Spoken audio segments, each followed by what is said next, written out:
আসসালামু আলাইকুম এভরিওয়ান, সবাই কেমন আছেন? আজকে আবার চলে আসলাম ছোট্ট একটা ব্লগে। তো প্রথমে আমি ঘুম থেকে উঠে আগে রুটি বানাইতে চলে এলাম। তো রুটি বানালাম, ডিম ভাজি করলাম, সবাই নাস্তা করলাম। তারপরে যাব হলো দুপুরে রান্না করার জন্য। আমি আবার সব কিছু গুছগাছ করে কাইটে নিয়ে রান্নাঘরে চলে গেলাম রান্না করার জন্য। তো এই দেখেন আমার বাবাটা কোথার থেকে যেন চলে আইছে। তো আমি ওকে আবার একটা ডিম দিলাম খেতে।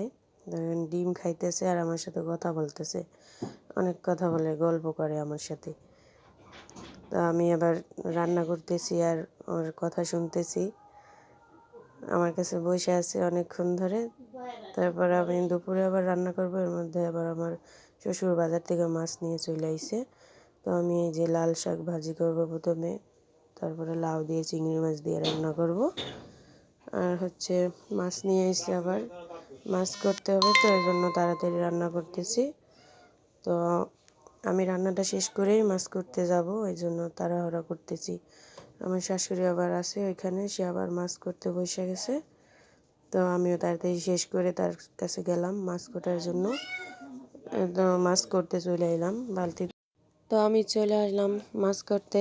তো আমরা এখন দুজনে মিলে মাছ কাটবো, বেলাও নাই, তাড়াতাড়ি কোটে তারপরে মাছটা ধুয়ে ভালোভাবে প্যাকেট করে চলে এলাম ফ্রিজে রাখার জন্য। ফ্রিজে রাখবো। আমার ছেলেও চলে আসছে আমার সাথে, ও মাছ রাখবে। তো আমিও রাখলাম, তারপর ও রাখলো, তারপরে আমরা একটু বাইরে যাব। ও বলতেছে আম্মু বাইরে চলো।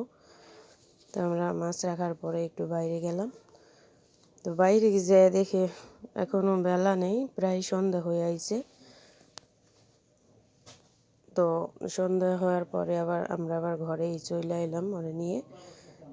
আমাদের আবার ওই যে পুষ্কুনির ওই পারে বাচ্চারা খেলাধুলা করতেছে।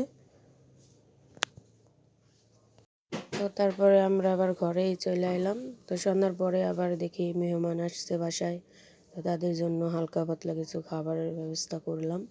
তো আজকের ব্লগ এই পর্যন্তই, সবাই ভালো থাকবেন। আসসালামু আলাইকুম।